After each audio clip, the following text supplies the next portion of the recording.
Hello friends, हमारे channel non stop love stories in Hindi में आप सभी का एक बार फिर से स्वागत है।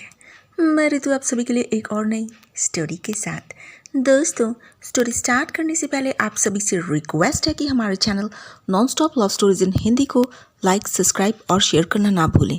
इससे हमें एक बार फिर से हिम्मत मिलती है आप सभी के लिए एक और प्यारी सी स्टोरी लाने की। तो दोस्तों, आप सभी हेडफोन्स लगा लें और इस स्टोरी का मज़ा आराम से लें। मेरा दावा है कि ये स्टोरी आपके दिल को छू लेगी। दोस्तों, मैंने सुना है कि इंसान जैसा सोचता है उसके साथ वैसा ही होता है। इसलिए इस चैनल पर हम आप सभी के लिए लव स्टोरीज लेकर आते हैं। जिन लोगों ने हमें अपनी लव स्टोरीज भेजी है उन सभी का पूरे दिल से थैंक्स करते हैं, और जो लोग हमें अपनी सक्सेसफुल लव स्टोरीज भेज रहे हैं उन सभी का इस चैनल पर स्वागत है। आज की कहानी का नाम है फ़र्क।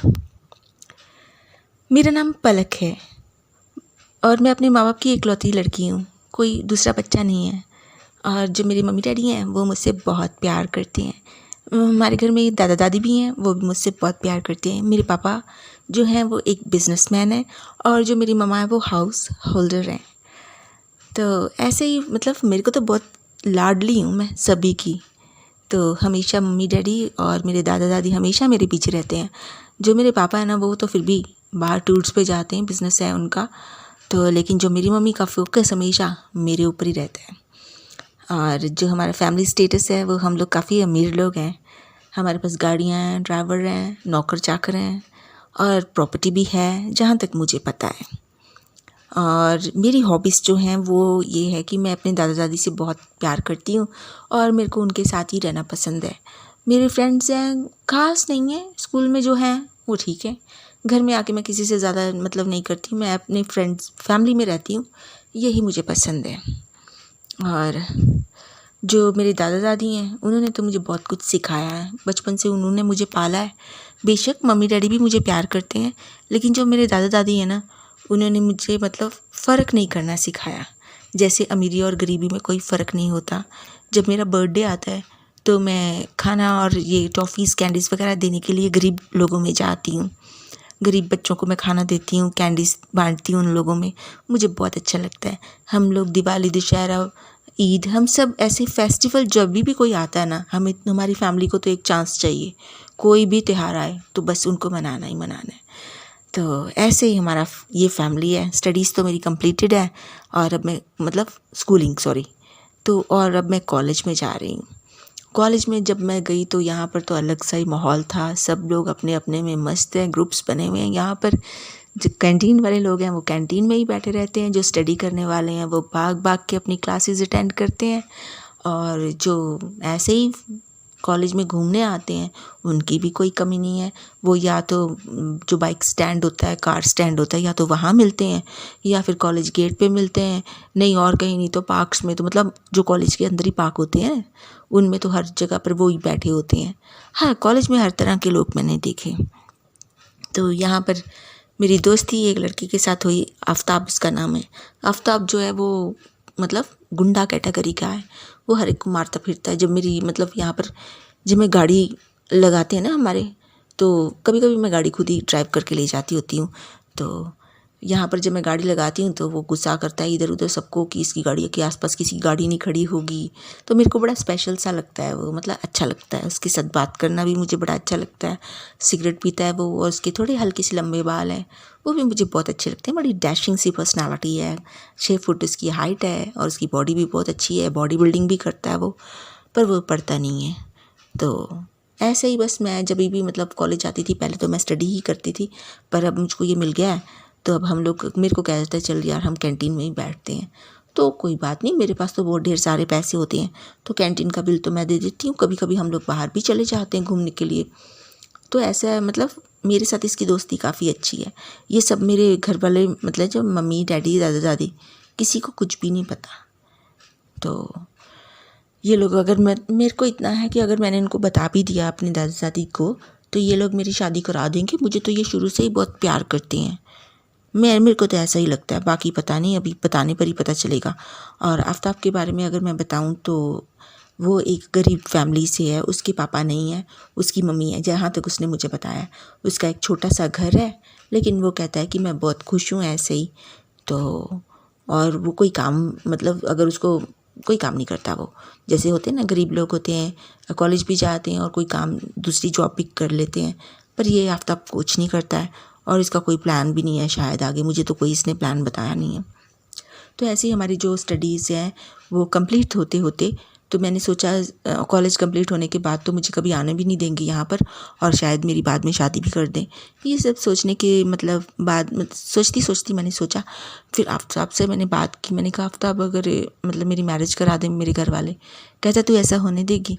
मैंने कहा आज तक तो उन्होंने मेरे खिलाफ़, मतलब मर्ज़ी के खिलाफ़ उन्होंने कुछ किया नहीं है, तो मैंने कहा अभी मैं क्या करूँ? कहता ऐसा कर, तू बात करके देख घर में। मैंने फिर अपने दादा दादी से बात की, तो मेरे दादा दादी तो हर बात ही मेरी मान लेते थे, तो मुझे ऐसे उनसे परेशानी नहीं हुई बात करने में। लेकिन जब मेरे मम्मी डैडी को उन्होंने बताया, कहते एक बार इसने लड़का देखा है, इसका दोस्त है, एक बार आप लोग देख लो, तो अगर आप लोगों को ठीक लगे तो। मेरे जो मम्मी और डैडी हैं वो इस बात में बड़े सीरियस हो गए, क्योंकि उन्होंने कभी नहीं सोचा था कि मैं कभी ऐसा कोई काम ऐसा करूँगी उनकी मर्ज़ी के खिलाफ़। तो पर मेरे से ऐसा हो गया है। अभी देखते हैं कि पापा तो बड़े सीरियस हो गए हैं, और मेरी मम्मी तो डांटती भी थोड़ा थोड़ा है मुझको। तो मेरे पापा ने बोला कि उसको एक बार घर लाओ, उसके घर में कौन कौन है। मैंने कहा उसकी मम्मी है और उसके पापा नहीं है। तो मेरे पापा ने पूछा कि उनका घर का गुजारा कैसे चलता है। मैंने बताया कि उनकी मम्मी की पेंशन लगी हुई है। डैडी कहते बस पेंशन? मैंने कहा हाँ। तो कहते फिर तुम कैसे रहोगी? तो मैंने कहा खाने के लिए तो डैडी बस 2 रोटी चाहिए होती है ना, तो वो तो 2 रोटी तो वो लोग मुझको दे देंगे। मेरे पापा ने मेरा अपना माथा पकड़ लिया और चुप हो गए। डैडी कहते ऐसा करो, तुम ना उसकी मम्मी को भी बुला दो किसी दिन और उसको भी बुला दो। फिर मैंने उससे बात करी कॉलेज में जाके। मैं कहा मेरे पापा हैं जो आप लोगों से मिलना चाहते हैं, आप टाइम बता दो। फिर उन्होंने संडे का टाइम रखा, संडे का टाइम शाम को 5 बजे रखा। तो उस दिन तो मेरे पापा स्पेशली कहीं गए नहीं, 4 बजे ही आ गए थे घर में। वैसे हमेशा बिज़नेस टूर के लिए जाते हैं या फिर अपने ऑफिस में बहुत बिजी होते हैं मेरे पापा, लेकिन मेरे लिए वो 4 बजे ही आ गए। मम्मी थी, मम्मी ने मतलब जैसे जैसे टाइम निकल रहा था 4 से 4:30, तो फटाफट हमारे घर के नौकरों को भेजा, पैसे दे के लिख के सामान दिया, ये चीज़ें ले आना। तो वो भी भाग के जाके मतलब सामान लेके आ गए। अब मुझे तो कुछ काम करना नहीं था। मेरी मम्मी ने मुझको इधर बुलाया अपने पास। मेरी मम्मी कहती जब चाय बनेगी तो तूने किचन के अंदर ही रहना, तूने इधर उधर नहीं घूमना, उनको लगेगा कि तू ही चाय बना रही है। मैंने कहा ठीक है। तो मैं जैसे जैसे मम्मी बोल रही थी बिल्कुल मैंने वैसे किया। फिर मम्मी कहती है अभी जाओ, जाके अभी थोड़ा मेकअप करके आओ और थोड़ा कुछ गहने गुने पहन लो। मैंने कहा ठीक है। मैंने मतलब मेकअप जैसे कर सकते हैं वैसे ही मैंने किया, थोड़ा सा मैंने गले में पहन लिया और मैं तैयार होके आ गई। फिर मम्मी कहते तूने नहीं जाना, अभी पापा ही बात करेंगे आपके। मैंने कहा ठीक है। तो मैं तो मम्मी के साथ किचन में थी, तो वो लोग आए, तो पापा ने उसको ऊपर से लेके नीचे तक देखा। उसने टी शर्ट रेड पहनी हुई थी और उसने जीन पहनी हुई थी, नीचे उसने लॉन्ग शूज़ मतलब सॉरी हाई हील्स शूज़ पहने हुए थे जैसे लड़के कई पहनते हैं। तो मतलब मेरे पापा को शायद वो अच्छा नहीं लगा होगा। उसके लंबे बाल भी थे। तो उसकी मम्मी थी, उन्होंने बड़े सिंपल से कपड़े पहने हुए थे। तो मेरे पापा ने फिर भी उनको कहते अंदर आइए, तो अंदर आए वो लोग, उनको बिठाया। तो फिर मम्मा ने सारा सर्व किया उनको चाय, लेकिन मैंने जाके दी और मैं चुपचाप फिर वापस मम्मी के पास ही आ गई। पापा के सामने मेरी हिम्मत नहीं हुई कोई बात उनसे करने की किसी से। तो फिर मैं आके पीछे बैठ गई, मतलब मैंने देखा किचन से क्या बातें हो रही हैं। मेरे पापा ने उनको पूछा, कहते हमने तो अपनी लड़की को बड़े प्यार से पाला है। ऐसे इतने में मेरे दादा दादी भी आ गए, क्योंकि ये मेरी लाइफ का सवाल था। तो उनके सामने ही सब बातें हो रही थी अब। तो कहते कि हमने तो अपनी बेटी को बड़े प्यार से पाला है, हमने किसी चीज़ की कभी इसको कमी नहीं होने दी, इसको हमने कभी फ़र्क नहीं बताया कि अमीरी और गरीबी में क्या फ़र्क होता है। वो भी हाँ हाँ करके सुन रहे थे। कहते तुम इसको लेके चले जाओगे शादी के बाद, तुम इसको कैसे कहाँ रखोगे? वो कहता हमारा घर है। मेरे पापा कहते कितने कमरे हैं? तो वो कहते हमारे पास 2 छोटे कमरे हैं। तो मेरे पापा कहते आप तो देख ही रहे हो ना, ये हमारा घर है। वो चुप हो गए। कहते फिर इसको क्या पहनाओगे? वो भी तभी भी चुप रहे। क्या इसको शॉपिंग क्या कराओगे? तुम लोग तो कुछ कर नहीं सकते हो। तुमने ये सोचा कि मैं मतलब कॉलेज के बाद मैं क्या करूँगा, आफ्ताब के बाद मेरे को भी नहीं इस बात का जवाब देता था। तो और फिर पापा को भी उसने कोई जवाब नहीं दिया इस बात का। तो फिर मेरे पापा कहते हम आपको ड्रॉप करने जाएंगे। मेरे पापा जो थे मतलब उन लोगों को चाय पिलाया तो मुझे कहते आप तैयार रहना। मुझको उन्होंने आप ही करके बुलाया उनके सामने। तो कहते तैयार रहना, गाड़ी में बैठना, तो इनका घर देख लेना एक बार। मैंने कहा ठीक है। मैं बड़ी खुश थी कि इनके घर आज जाऊंगी कि देखूंगी कैसा है। तो पापा ने मतलब रास्ता पूछते पूछते हम गाड़ी में बैठ गए। रास्ता पूछते पूछते एक गंदी सी बस्ती टाइप थी, बस्ती होती है ना वैसा, और इतना कूड़ा आसपास पड़ा हुआ था। सड़क भी इतनी गंदी थी वहाँ की। और उस टाइम तो मुझे वो ना ऐसे लग रहा था जैसे कि मैं अपने सपनों के शहज़ादे के घर में जा रही हूँ। उस टाइम मुझे ऐसा ही लग रहा था। और फिर उनके घर आया तो टूटी टूटी दीवारें थी, तो गेट भी नहीं था उनके घर में। तो अब उनको बड़ी शर्म आ रही थी क्योंकि वो लोग हमारा घर देख चुके थे। तो फिर भी उसकी मम्मी ने नीचे उतर के बोला आइए आइए। अब तो मतलब मैं तो उतरने को तैयार थी, लेकिन मैंने अपने पापा को देखा तो मेरे पापा ने तो मुंह बना लिया और मुझको आंखें दिखाई। तो मैं बैठी रही गाड़ी में। तो डैडी कहते अब देख लिया ना तूने।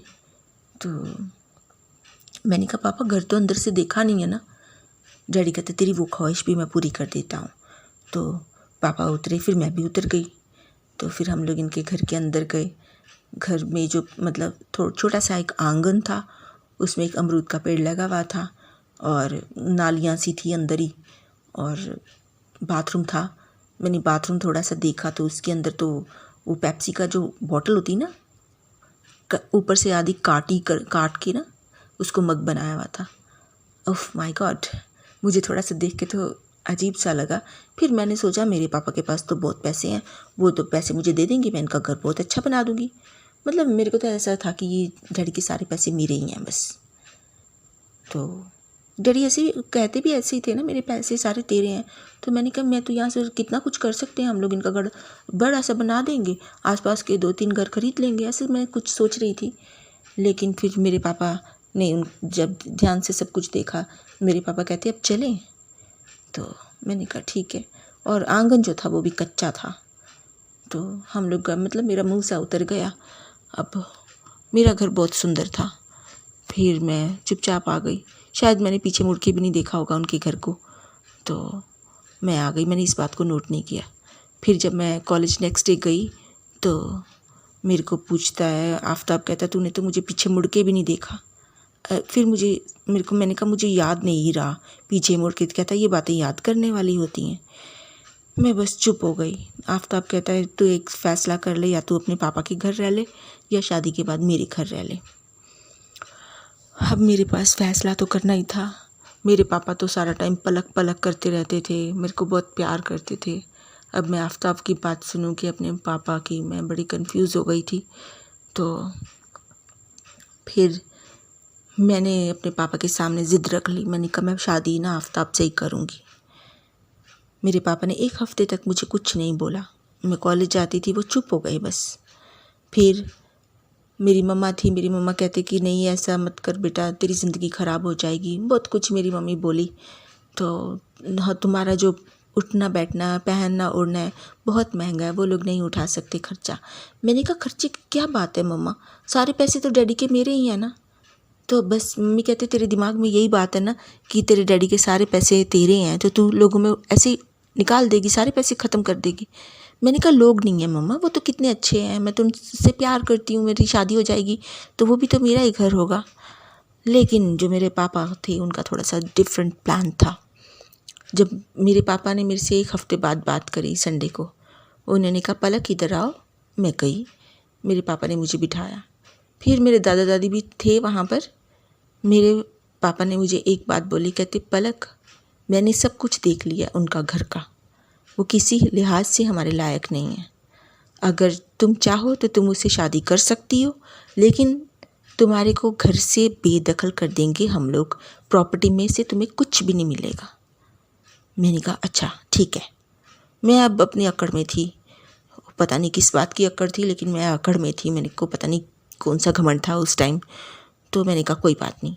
मैं फिर अगले दिन कॉलेज गई। कॉलेज में जाके मैंने ना आफ्ताब से बोला। मैंने कहा पापा तो मुझे बेदखल कर रहे हैं। कहते कोई बात नहीं, हम लोग वैसे ही रह लेंगे, तुम इस बात की फ़िक्र ना करो, थोड़े दिनों में वो अपने आप मतलब सब ठीक हो जाएगा। मैं उसकी बात में आ गई, मैंने सोचा वो सही बोल रहा होगा, तो मैंने फिर कहा ठीक है। मैं फिर पापा को मैंने बोला आप लोग शादी कर दो तो ठीक है, नहीं तो हम लोग मतलब कोर्ट मैरिज करा लेंगे। अब मेरे पापा थोड़े से ना सीरियस हो गए थे, तो वो कहते कि हम लोग करवा देते हैं शादी, तुम फिक्र ना करो। फिर उसकी मम्मी को बुलाया, शादी की एक डेट फिक्स हुई और उस टाइम हमारी शादी हो गई। मेरे पापा ने जितना मेरे को दिया था उस टाइम, मेरे पापा कहते हैं वापस कभी इस घर में मत आना, अब तेरा इस घर में से कोई लेना देना नहीं है, ये गहने हैं, ये कपड़े हैं, लेके चली जाओ और कभी वापस नहीं आना तुमने। मैं मम्मी की तरफ देख रही थी, मम्मी कह रही जो तेरे डैडी ने बोला है मेरा भी फैसला वही है। मैंने दादा दादी की तरफ देखा, मेरे दादा दादी ने उधर मुँह कर लिया। मैं समझ गई ये सब मिले हुए हैं। मैं फिर अपना मतलब शादी वगैरह हमारा हो गया अच्छी तरीके से, आ गई फिर मैं आफ्ताब के घर में। अब आफ्ताब के घर के बाहर इतने कुत्ते थे, रात को तो वो सोने भी नहीं देते थे। चलो फिर हमारी शादी हुई थी, तो अब हम लोग दोनों बहुत खुश, मैं तो बहुत खुश थी कि मुझे आफ्ताब जैसा इतना सुंदर लड़का मिल गया। अब जो उसके घर के हालात थे, मुझे तो पता नहीं था ये कैसे रहते हैं। तो नेक्स्ट डे तो इसकी 2 बहनें थी आफ्ताब की, तो इन्होंने मेरा पूरा जो कपड़ों का बैग होता है ना, बड़ा सा होता है ना सूटकेस टाइप, वो इन्होंने खोल दिया और जितने मेरे अच्छे अच्छे कपड़े थे उन लोगों ने आपस में बांट लिए। मैं देख रही थी ये क्या कर रहे हैं। तो फिर जो गहने थे वो उसकी मम्मी ने रख लिए। तो कहती इतने महंगे गहनों का तुम क्या करोगी, यहाँ पर तो चोर आएंगे और ले जाएंगे। मैंने सोचा आंटी तो बिल्कुल ठीक बोल रही है। मैंने कहा आंटी अपने पास संभाल के रख लो, चोर आए भी तो उनको मिल लेनी चाहिए। वो कहते ठीक है। उन्होंने मेरे गहने और मेरे अच्छे अच्छे कपड़े सब ले लिए। ये सब आफ्ताब के सामने ही हुआ। फिर मैंने पूछा आफ्ताब हाँ हनीमून पे कब जा रहे हैं। आफ्ताब बोलता हमारे पास इतने पैसे नहीं है कि हम लोग हनीमून पे जाएं, मेरी मम्मी की पेंशन आती है, इतनी सी है, थोड़ी सी पेंशन है, उसमें हम सिर्फ खाना खा सकते हैं। अब तुम कपड़ों के लिए कभी ज़िद मत करना, ना किसी और चीज़ के लिए, खाना मिल रहा है बस वो खाओ। मैंने सोचा कि खाना ही तो चाहिए ज़िंदगी में, और क्या चाहिए, जीने के लिए तो बस खाना ही चाहिए। मैंने कहा ठीक है। फिर उन्होंने थोड़े दिनों में मेरे से घर का काम कराना शुरू किया। पहले तो मैं खुशी से करती रही, फिर उनके घर का बहुत ज़्यादा काम था। बाहर भी आंगन में झाड़ू लगाना, घर के अंदर झाड़ू पोछा करना, फिर इनका खाना ही बनाते रहो सुबह से लेके शाम तक। वो कोई और बनाता ही नहीं था, सिर्फ मैं ही बनाती थी। और जो मेरी सास थी ना, वो अब मुझे ताने देती थी, आफ्ताब की मम्मी। वो कहती थी हमें पता नहीं था तूने वापस घर नहीं जाना, तो अगर ऐसे होता ना तो हम लोग तेरे को कभी लेके नहीं आते, वापस घर जा। और वहाँ से कहती पैसे लेके आ, हमारे घर में तो देख रही नहीं है पैसे नहीं है। मैंने कहा आंटी मेरे पापा ने मुझे प्रॉपर्टी से बेदखल कर दिया है, अब वो वहाँ से मैं कुछ भी नहीं ला सकती। आप चाहो तो जो मैं गहने लेके आई हूँ वो बेच दो और हम लोग और सामान ले लेते हैं। तो वो चुप हो जाती। मेरे पास तो बस अब यही था ना, गहने ही थे मेरे।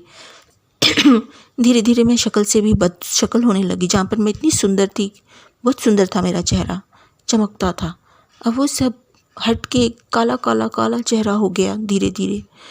फिर इन्होंने मुझको खाना पीना भी अब थोड़ा कर दिया। जैसे अगर फ्रूट आता तो वो आफ्ताब और उसकी मम्मी खाती, मेरे को नहीं देती। और अच्छी अच्छी जैसे दही आती तो भी आफ्ताब की मम्मी खाती। चाय भी ये लोग ही पीते थे, मुझे तो सिर्फ मैं सुबह बनाती तो एक बार ही मुझे चाय मिलती। अब इन लोगों ने मेरे से अलग सा बिहेव करना शुरू कर दिया था। पहले पहले तो मैं देखती गई, मैंने कहा कोई बात नहीं। ऐसे ही 3 साल निकल गए। मैं बस चुप थी, मैं अब कुछ कर नहीं सकती थी, अब मैं बंद गई थी। तो मैंने आंटी को, इनकी मम्मी को बोला, आफ्ताब की मम्मी को, मैं कहा मम्मी जी आप गहने बेच दो, हम और सामान ले आते हैं घर का। उसकी मम्मी बोलती गहने तो तेरे कब के बिक गए, अब बस तू ही पड़ी हुई है यहाँ पर। मेरे को ऐसी बातों का जवाब नहीं देना आता था, तो मैं चुप रही।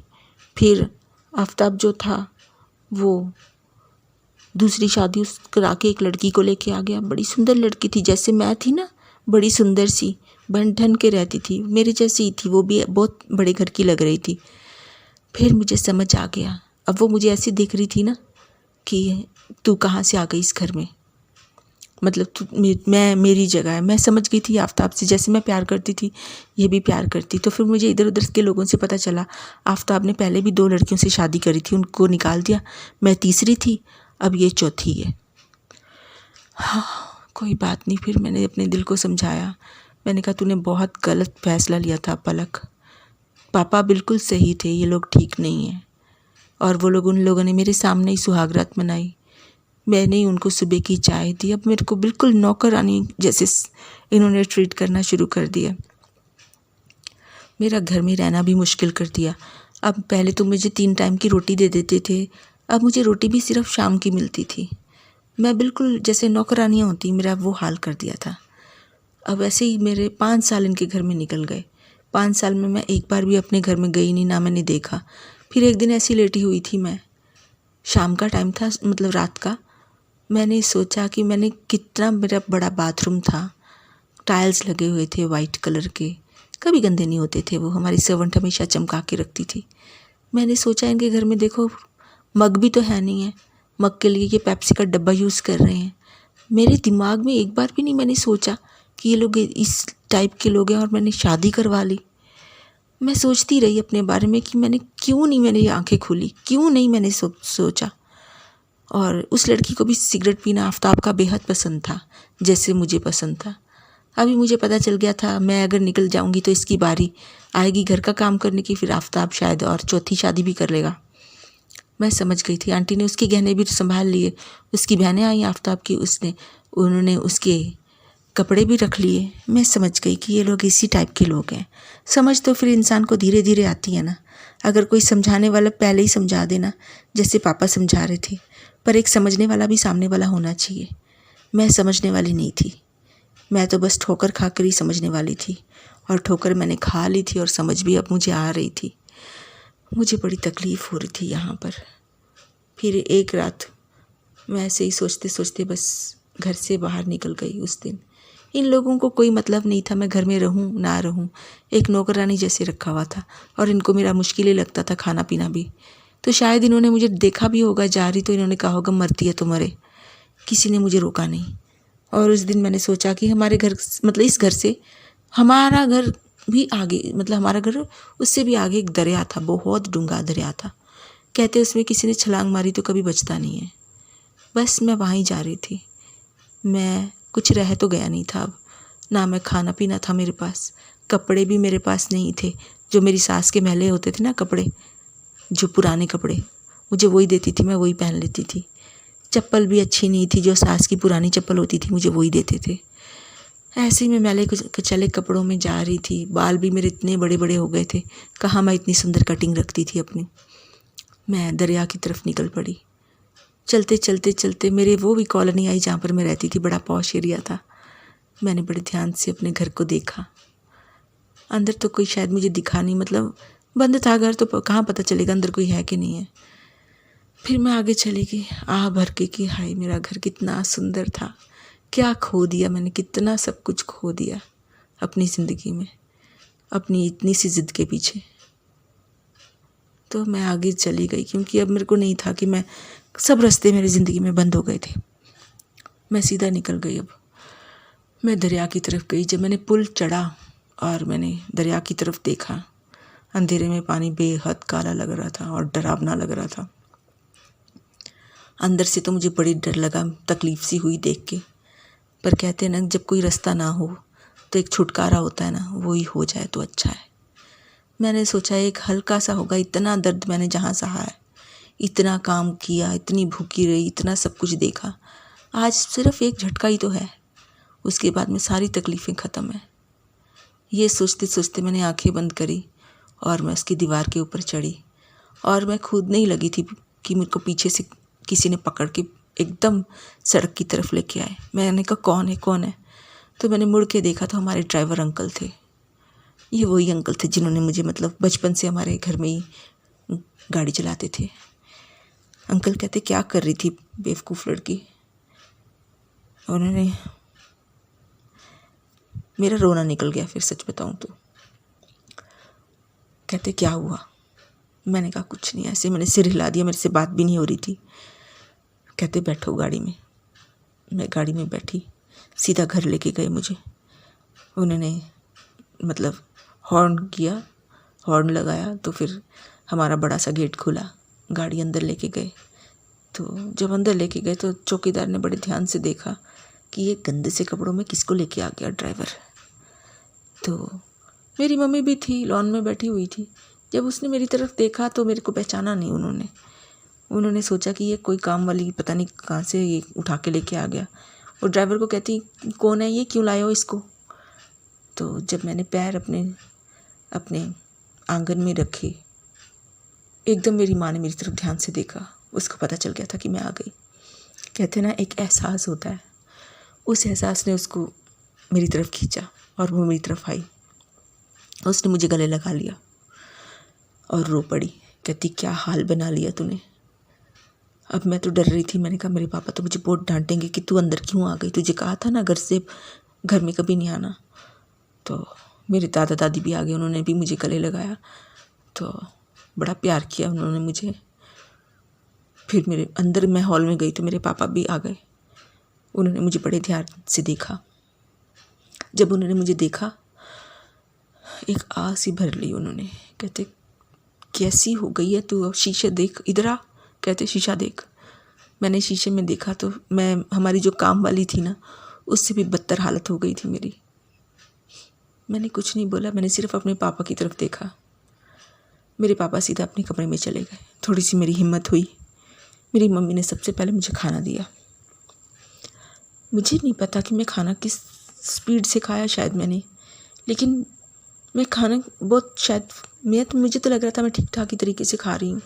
लेकिन जब मैंने खाना मतलब पूरा किया तो मैंने उनकी तरफ देखा तो वो सब मुझे इतने ध्यान से देख रहे थे ना, तब मुझे थोड़ा सा अंदाज़ा हुआ। मैंने कहा शायद मैंने खाना बहुत तेज़ खाया है, पर इस बात को भी उन लोगों ने इग्नोर कर दिया।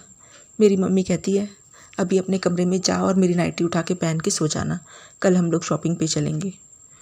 मैंने कहा हाँ। अब मेरी थोड़ी हिम्मत थी कि हाँ, मेरे घर वाले अब मेरे साथ हैं। मेरे पापा नहीं तो कम से कम मेरे दादा दादी और मेरी मम्मी तो है ना। मेरी हिम्मत सी बंध गई थी। फिर अगले दिन मैं उठी तो मैं नहाई अपने बड़े से बाथरूम में, शावर लिया मैंने। इतना अच्छा वहाँ पर शैम्पू था और सूप मैंने देखा। मतलब ये सब चीज़ें तो मेरे लिए कॉमन थी पहले, पर अब पता नहीं कितनी देर हो गई थी जो मैंने देखी भी नहीं थी। फिर मैंने अच्छी तरह बाथ लिया वहाँ पर। फिर मैंने अपनी जो कबर्ड थी वो खोली। बड़े अच्छे अच्छे कपड़े थे, लेकिन शायद अब मैं इन कपड़ों के लायक नहीं थी। मैं बड़े ध्यान से अपनी कबर्ड देख रही थी, अपनी मतलब सैंडल्स को देख रही थी, कहाँ मैं इतनी महंगी महंगी सैंडल्स पहनती थी। और मतलब आज की डेट में मेरे पास एक ढंग की चप्पल भी नहीं थी। तो मेरी मम्मी ने मुझे बुलाया, मैं भाग के नीचे गई। मैंने कहा हाँ मामा।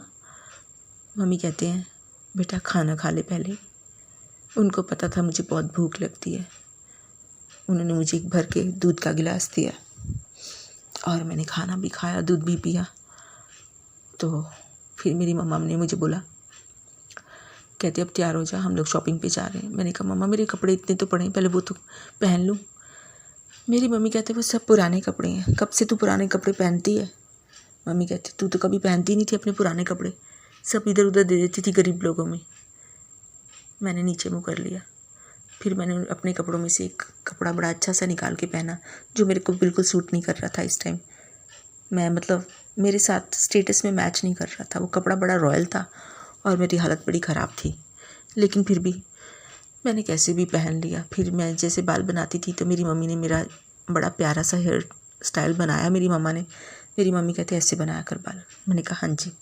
मतलब काफ़ी तरीके से मेरे को उन्होंने हल्का सा टच दिया था, पर बदल सा दिया था। आज मैंने जब चेहरा देखा तो मेरे चेहरे पे रौनक सी आ गई थी, मतलब सुंदर लग रही थी आज मैं। तो मेरी मम्मी ने गाड़ी में बिठाया, मुझको शॉपिंग लेके गई। बड़ी अच्छी अच्छी मॉल से शॉपिंग कराई मुझको, अच्छी से अच्छी मेरे को सैंडल लेके दी। तो एक नहीं 2-3 सैंडलें लेके दी, अच्छे अच्छे कपड़े, बहुत कुछ मम्मी ने लेके दिया। फिर उधर मेरे को ले गई स्पा में, वहाँ पर मतलब सारा कुछ मेरा बाल कटिंग कराए, बाल कलर कराए, जैसे मैं थी ना बिल्कुल वही लुक दे के मेरे को लेके आई। पूरा शाम लग गई इसमें। अब मैं बिल्कुल पहले जैसी हो गई थी। मैंने शॉर्ट मैंने पहनी हुई थी तो मैंने उसके नीचे सैंडल्स पहनी हुई थी और मेरी कटिंग थी हेयर्स की, और मैंने कलर किए हुए थे, लेंस भी मैं लगाती थी आज, लेकिन लेंस नहीं लगाए थे मैंने। तो मतलब एक अलग सा टच दे के मुझे बेहद खूबसूरत बना दिया मामा ने। फिर शाम को मेरे पापा भी आए। मेरे पापा ने जब मेरे को देखा ना, मेरे पापा कहते इधर आओ। मैं गई। मेरे पापा कहते वापस जाना है उधर। मैंने कहा नहीं। फिर मेरे पापा कहते एक शर्त है, जितने सारे घर में हैं सब इधर इकट्ठे हो जाओ। मेरे पापा की बुलंद आवाज़ थी और सब उधर इकट्ठे लॉन में इकट्ठे हो गए। मेरे पापा कहते पलक हमारी एक ही शर्त पे हमारे घर में रहेगी। दादा पूछते हैं वो शर्त क्या है। मेरे पापा कहते हैं इसको रोज़ मेरे साथ ऑफिस जाना होगा। मैंने कहा हाँ पापा मैं चली जाऊँगी ऑफिस, कोई बात नहीं। मेरे पापा कहते सिर्फ ऑफिस ही नहीं जाना, उधर जाके तुझे काम करना होगा। मैंने कहा आप जो बोलोगे मैं धीरे धीरे सारा काम पिकअप कर लूँगी, आप फिक्र ना करो।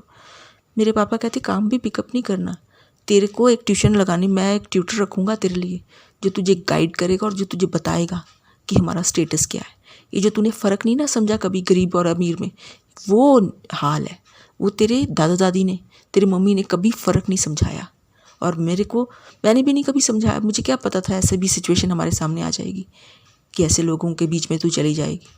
मेरे पापा कहते नहीं बेटा, पहले फ़र्क जानो, उसके बाद मैं समझूंगा कि मेरी बेटी मैच्योर हो गई अब। फिर मेरे पापा ने मतलब एक ऐसी ट्यूटर लगाई जो मुझे हमेशा फ़र्क बताती थी कि मतलब वो प्रोफेशनल नहीं थी, उसने मुझे बता दिया था, फर्स्ट टाइम है उसका, लेकिन जब भी वो मेरे साथ ही रहती थी हमेशा। जब भी मैं शॉपिंग जाती थी तो कम से कम 15,000 के मेरे सैंडल्स वगैरह होते थे, और 35 तक हज़ार के मैं ऊपर के कपड़े पहनती थी। अंदर के कपड़े भी मैं दुबई से मंगवाती थी, तो काफ़ी हज़ारों के कपड़े मैं पहनती थी। ब्रेसलेट लेना कभी मतलब वाइट गोल्ड का, तो वो भी लाखों का होता था। तो वो हर एक चीज़ का मेरे को बार बार याद दिलाती थी, तुम्हारे सैंडल इतने के हैं, तुम्हारे कपड़ा इतने का है, तुम्हारी ब्रेसलेट इतने की है, तुम्हारे लेंस जो हैं, तुम्हारा गाड़ी इतने का है, हमारे पास इतनी प्रॉपर्टी, मतलब वो सब कुछ मुझे रिमाइंड करवाती रहती थी। फिर ऐसे ही एक दिन मैं पार्टी में जा रही थी, मतलब बन ठन की जा रही थी। ड्राइवर अंकल भी हमारे साथ थे, मेरी ट्यूटर भी हमारे साथ थी, मामा भी हमारे साथ थी, तो पापा नहीं थे। तो अचानक एक ऐसे ही मिडिल क्लास लड़का था, उसके साथ मेरी टक्कर हो गई। उस टाइम वहाँ पर मेरे पापा मेरे को मिले, सामने ही थे, मतलब हमारा वेट कर रहे थे, और मुझे इतना बुरा लगा ना, किसी ने मुझे टच कैसे किया। उस टाइम मैंने कहा तुझे पता मैं कौन हूँ? मैंने कहा इस इंडस्ट्री की मैं डायरेक्टर हूँ। तो वो लड़का थोड़ा घबरा गया और उसने मुझे सॉरी बोला, लेकिन मैं बार बार उसको डांट रही थी और बार बार ये कह रही थी तुझे पता है मेरी हैसियत क्या है, तू होता कौन है मेरे सामने आने वाला, तूने टच करने की हिम्मत कैसे की। और मैं ऐसे ही बोलती जा रही थी, और फिर मेरी मम्मी ने मेरे को चुप कराया, चलो कहते अंदर, हो गया बस, उसने सॉरी कर दिया ना, हो गया। फिर हम लोग जब वहाँ पर अंदर गए, और फिर हम लोग जब जहाँ पर हमने बैठना था वहाँ पर हम लोग बैठे टेबल पे, फिर मेरे पापा ने मुझे बोला, कहते बेटा यही चीज़ तेरे अंदर मैं जगाना चाहता था, यही चीज़ मैं पैदा करना चाहता था कि हाँ तू अपने मुंह से बोले तेरा स्टेटस क्या है। स्टेटस पता होना बहुत ज़रूरी है, नहीं तो हम लोग कहीं के कहीं निकल जाएंगे। पापा कहते देखो हर एक को अपना फ़ायदा ना उठाने दो, ठीक है तुमने बचपन में बहुत गरीब लोगों की हेल्प की, बहुत गरीब लोगों को तुमने खाना पीना दिया, चॉकलेट्स दी, बहुत कुछ दिया, लेकिन ये नहीं है कि हम उनके साथ जाके शादी करके रहने लग जाएं। That is wrong.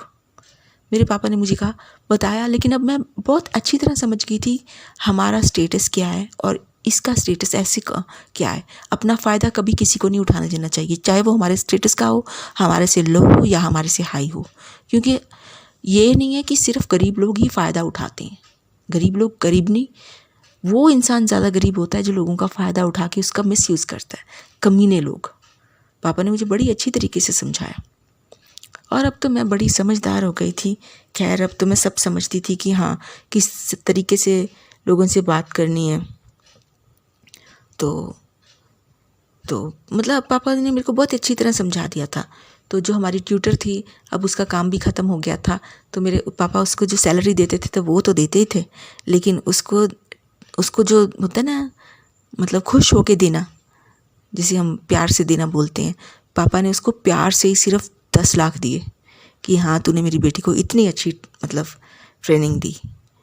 तो बस वो अपना काम करके चली गई। मेरे को बड़ी अच्छी सी लगी थी, हेलो हाय तो थैंक्स कह के बस चली गई फिर वो अपना। और अब तो मुझ में बड़ा एटीट्यूड आ गया था सच बताऊँ तो। चलो कोई बात नहीं, कभी कभी ये भी अच्छा ही होता है। फिर थोड़े दिनों में मेरे पापा ने एक मतलब हमारे ही साथ का ही था वो लड़का, स्टेटस का ही था, तो उसका नाम फ़िरोज़ था। तो फ़िरोज़ के साथ में फिर मतलब पापा ने शादी की बात मेरे सामने रखी कि अच्छा लड़का है। वो सामने ही था, वो भी बेहद खूबसूरत था, लंबा चौड़ा था। तो अब मेरे साथ बहुत कुछ हो भी गया था और फ़िरोज़ की तो फर्स्ट मैरिज थी खैर। तो लेकिन मैंने पापा को बोला, मैंने कहा पापा कितना कुछ तो हो गया, कितना कुछ तो देख लिया, मैं अपने घर में बहुत खुश हूँ अपने मम्मी डैडी के साथ, दादा दादी के साथ। पापा कहते नहीं, ज़िंदगी में आगे बढ़ना बहुत ज़रूरी है बेटा। मैंने कहा पापा कहाँ आगे बढ़ना है, आप लोग साथ में तो हो ना, आपका साथ मेरे लिए बहुत है। मैंने पापा को बहुत समझाने की कोशिश की कि मैं आप लोगों का साथ कभी नहीं छोड़ना चाहती, क्योंकि अब मैं बाहर रह के इतना डर गई थी ना, मुझे पता था कि अब बाहर अच्छे लोग नहीं मिलते। लेकिन पापा कहते मैं हर कदम पे तेरे साथ ही खड़ा हूँ, तू फिक्र ना कर, जहाँ तू बोलेगी मैं वहीं आ जाऊँगा। और कहते दोबारा कभी ऐसे दरिया में जाके सुसाइड करने की बात मत सोचना।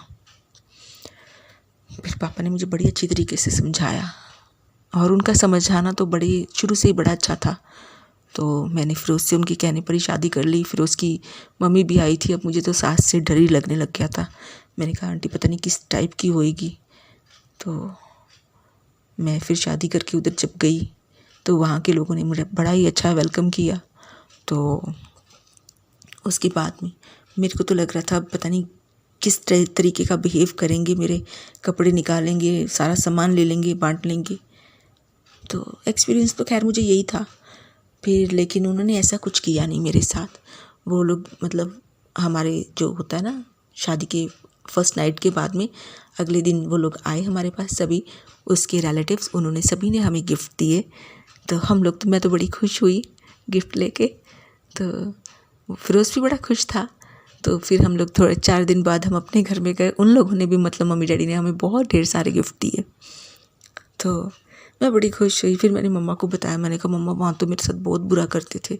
मेरी मम्मी कहते अब उनकी बात छोड़ दे, कभी मत सोच अब उन लोगों के बारे में, क्योंकि उन्होंने तेरा फ़ायदा उठाया, सब कुछ तो ले लिया उन्होंने तेरे से। मैंने कहा हाँ मैंने फिर पूछा, मैंने कहा मम्मा जो वो लड़की, मेरी मम्मी कहते वो उस लड़की के साथ भी ऐसे ही करेंगे। तो मम्मी कहते अब वो पुराने दिन हैं जो वो भूल जा, अब देख अपने आप को, देख तू क्या बनी हुई है इस टाइम तू डायरेक्टर है अपनी कंपनी की। तो मेरी मम्मी कहते शादी के बाद भी चाहे तो तू काम कर लेना और अपने इन लॉज से भी पूछ लेना। बस फिर मैंने फ़िरोज़ से पूछा, मैंने कहा मेरी मम्मी कहते हैं कि तू अपने काम कंटिन्यू रख। फ़िरोज़ कहता मर्ज़ी है आपकी भाई। मैंने कहा मैं जा सकती हूँ? कहता हाँ बिल्कुल। फिर मैंने वहाँ से ही मतलब पापा की कंपनी में जाना शुरू किया। पापा भी बड़े खुश थे, मुझे रोज़ मिलते थे। हम लोग अपना अपना काम करके, जो सुबह की चाय 10 बजे की होती थी मैं पापा के साथ ही पीती थी। पापा का आशीर्वाद मेरे साथ ऐसा रहा ना कि फिर मुझको ज़िंदगी में कभी दुख मैंने देखा नहीं। और फिर मेरे 2 बच्चे हुए और फ़िरोज़ ने कभी ताना नहीं मारा कि हाँ कुछ पहले भी था मेरा या नहीं। ऐसे मेरी लाइफ सेट हुई।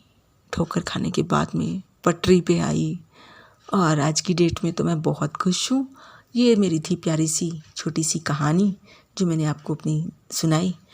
तो उम्मीद करती हूँ आपको पसंद आई होगी। अगर पसंद आई हो तो एक लाइक और सब्सक्राइब शेयर करना ना भूलें। Thank you so much. तो दोस्तों उम्मीद करते हैं ये कहानी आपको अच्छी लगी होगी। तो दोस्तों अगर आपको ये स्टोरी अच्छी लगी हो तो प्लीज़ लाइक, सब्सक्राइब और शेयर करना ना भूलें।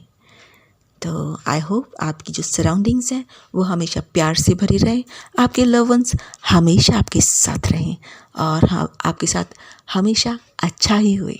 और उम्मीद करते हैं कि God bless you. Thank you so much for listening my story. Bye.